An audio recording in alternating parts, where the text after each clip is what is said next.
Over the years, the MCU has developed a reputation for upkeeping a standard of high quality, and rightfully so. From the MCU, we've received some of the best moments ever put on film. I would even say that Thor: The Dark World has its moments, and is overall a watchable, well-made movie. Your birthright was today! But there is one poorly crafted, uninteresting, and just downright bad movie. It's a blemish on the otherwise spotless record of the MCU. And that movie is The Incredible Hulk. Released in 2008, The Incredible Hulk is the second film in the MCU. It was released to mixed reviews and made $263,427,551 at the box office. It's not a good movie, and in this video, I'm going to tell you why.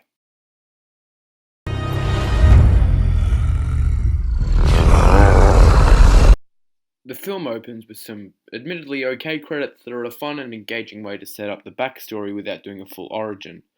The fun stops here. Bruce spends the first act of the film dicking around in Brazil and working at a bottling plant. Bruce meets this guy. I fucking hate this guy. Next, Bruce nearly gets Stan Lee killed. God rest his beautiful soul. And due to this, the US Army tracks him down. After running from the soldiers back to the production plant from the start of the movie, this motherfucker shows back up. You got me kidding me! And pisses Bruce off enough so that his heart rate hits 200 beats per minute and he turns into the Hulk. After killing that piece of shit, he stalks the US soldiers from the shadows. At first he's thinking, oh, he's in the shadows. I bet his reveal might be actually pretty cool. Then he comes on screen, and all remaining hope that this movie could have been any good gets crushed. But we'll get to that later. After killing everyone except Blonsky, Bruce wakes up in Guatemala and makes his way into town. Then we watch as Blonsky slowly becomes obsessed with the power of the Hulk. It's the most powerful thing I've ever seen. So now Bruce is just kind of back in America, I guess, and we see him arriving at the college campus where he used to work with Betty. And he can't get in due to the security. So he goes to a pizza parlor run by one of his friends and gets a disguise so he can sneak in. This is where we get to our first bit of annoying fan service. Man. Look, I have nothing against the idea of fan service. It can be a great way to acknowledge and show appreciation for your fans. But only when it's done right. When fan service is done wrong, it's an intrusive, annoying way to bring the flow and pace of a movie to a grinding halt. This movie uses fan service as an intrusive, annoying way to bring the flow and pace of the movie to a grinding halt. There's fan service littered all throughout this movie, and it's just irritating. Every time something like this happens, the movie just stops and goes, "Hey guys, look at this! You know what this is, don't you? How cool is that?" What? But it's not cool. It just makes me want to stop watching your shitty movie. So now Bruce is trying to get his data back from a college he used to work at so he can give it to Mr. Blue, who's this guy that has kind of been set up throughout the movie, but only over some AOL instant messenger bullshit that barely counts. And he's had nothing to do, he's really not been important. That's why I haven't talked about him, but he's a thing. All you need to know is that at the start of the movie, Bruce sent him some blood samples. Bruce wants to give that data to Mr. Blue, so Mr. Blue can figure out how to cure him.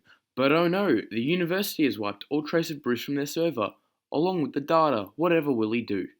So Bruce goes back to the pizza guy and says he's going to leave soon. When who should walk in but Betty, who just up and leaves her boyfriend so she can go be with... And she just so happens to have saved the data that Bruce needs. Now with the data he needs, Bruce heads to New York so that he can meet up with Mr. Blue, and Betty just has to walk him to the station because movie. They end up back at the college campus for some reason, and Ross and Blonsky just kind of know that they're there somehow. So since the fight in Brazil and Blonsky becoming obsessed with Hulk, Ross actually injected Blonsky with a super soldier serum, which has kind of worked and made him almost kind of stand a chance against the Hulk. So Bruce and Betty are rushed by soldiers on the campus, and a shitty CGI fight happens. And at the end of the fight, which has some god-awful CGI that I'm going to get to later, Hulk just kind of dips and takes an unconscious Betty with him. I mean, I would have thought that her father would have tried to stop him from doing that, but I mean, I don't know, I'm not a dad, maybe that's parenting protocol. Oh, and Blonsky got fucked up. Betty and Hulk spoon in a cave and Blonsky heals because of the super soldier serum. So, because of what happened at the college campus, the military blacklisted the terms Mr. Green and Mr. Blue so they could try and hunt down Bruce. And this leads to one of the most insulting scenes I've probably ever seen. So, I'm just going to straight up play it, and then I'm going to tell you what I think is wrong with it.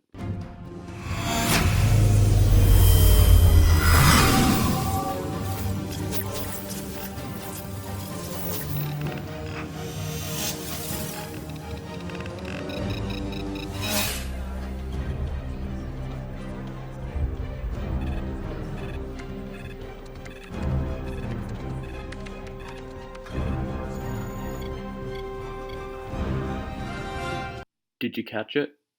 Did you see what's so horribly insulting about this scene? They just straight up showed us the same information twice within the span of about 30 seconds. When I fucking rewatched this movie and saw that and noticed it for the first time, it pissed me off so fucking much. That was the moment I decided I hated this movie. So now that Bruce and Betty have made their way to New York, they need to get across the city, and they decide that it would be pretty dumb to take a subway. So they get a cab, and the cab driver is probably one of the funniest things I've ever seen. They try to make him look like the biggest dickhead, but he's so over the top, it's just so hilarious. And we get this little gem from it too. Are you out of your mind? What is wrong What's the with you? matter, baby? You don't like a good ride?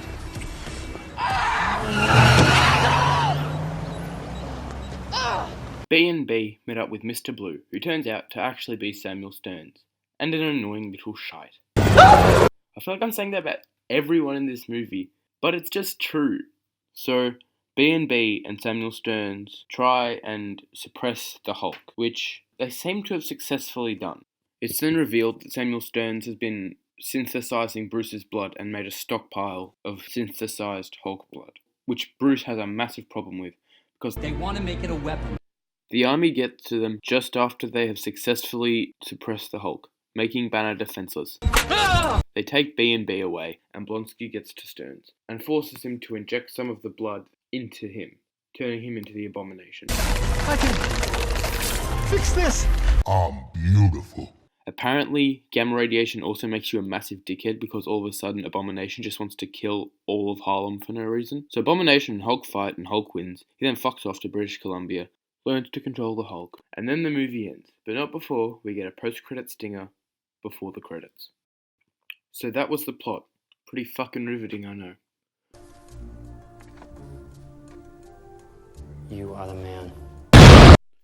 Meet Sarah Finn. This is the woman behind casting on the entire Marvel Cinematic Universe. Just to give you an idea of how much of a genius this woman is, she was the person that thought Chris Pratt would make a perfect Star-Lord when neither James Gunn or Chris himself did. So Sarah kept trying to get me to see Chris Pratt. And I'm like, what, the fat guy from Parks and Rec? I don't think so. And she's like, well, no, he really got in shape for Zero Dark 30. I'm like, yeah, but since then he also got fat again. Can you guess which one Marvel film she didn't cast? It's The Incredible Hulk. You already know it's The Incredible Hulk. That's why this movie has easily the worst castings in the entire MCU. Edward Norton is completely unbelievable as a genius and looks nothing like the design of the Hulk. I mean, what did they expect trying to make Edward Norton look like this guy? It was never going to happen. He has no chemistry with Liv Tyler, who spends the whole movie either talking in this airy whisper type thing, You may wanna. or screaming at the top of her lungs.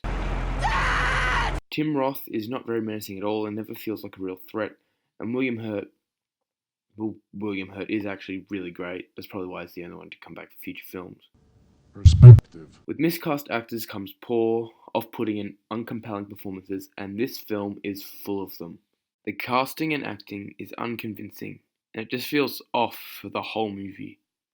But then, in the Avengers, when Sarah Finn actually had something to do with the movie, we got Mark Ruffalo, who's easily the best live-action Hulk we've ever gotten. Bruce. Take him.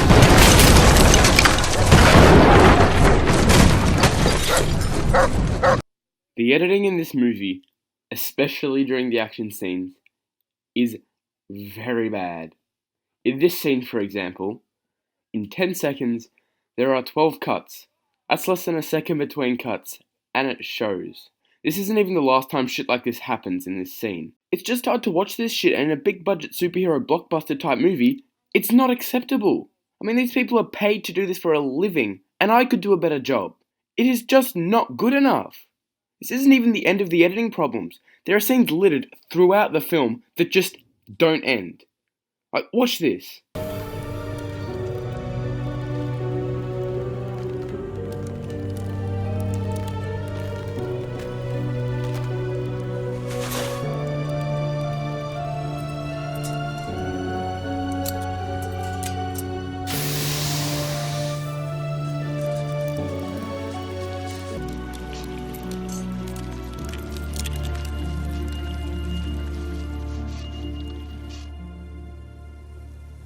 Did you catch that? The scene didn't end. The next scene just started.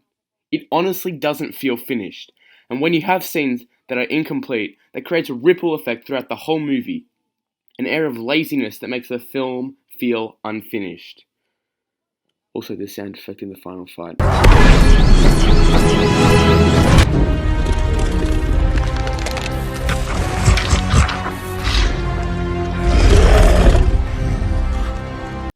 As the old adage goes, a hero is only as good as his villain. Unfortunately for Hulk, the Abomination is a dogshit villain. Is that all you've got? The Abomination just kinda wants to be more strong. You look like you've got a little something in you already, don't you? I want more. I mean, yeah, that's all well and good, but when your whole villain's motivation is, I wanna be strong, not even, I wanna take over the world, just, I wanna be strong, it makes for a pretty boring and one-note villain who has no staying power and presents no real moral opposition to the protagonist. When you only present physical challenges and no moral challenges for the main character, the film has no moral backbone and no spiritual center for people to connect with the story and characters. And that moral backbone comes from how two opposing ideologies are represented and which one the film agrees with. Because Blonsky has no morals to speak of in the film, there's no ideological conflict for Bruce to overcome, leading to an uninteresting plot.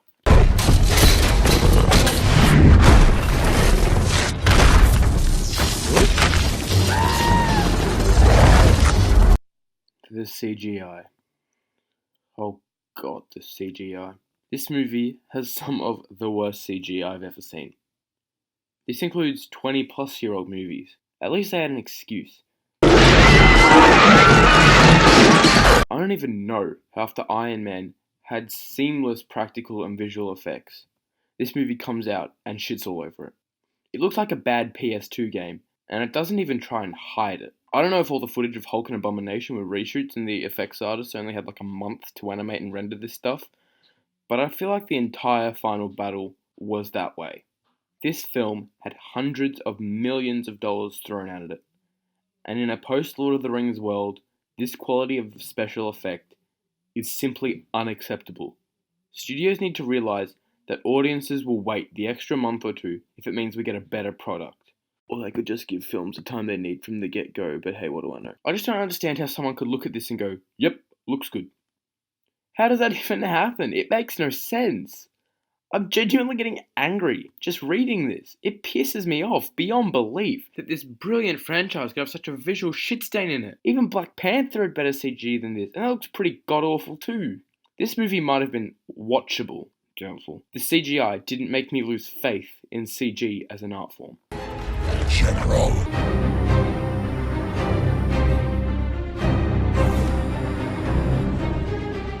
The music in this movie is actually really good and it deserves a way better movie. Any last words? I'm gay! This movie is not very enjoyable at all. I highly urge you not to watch it. Just listen to the soundtrack. So that's why I don't like The Incredible Hulk. This video took me a stupidly long amount of time to make because I'm bad and I procrastinate. But if you want more, You can like and subscribe if you want to, and see you in the next one.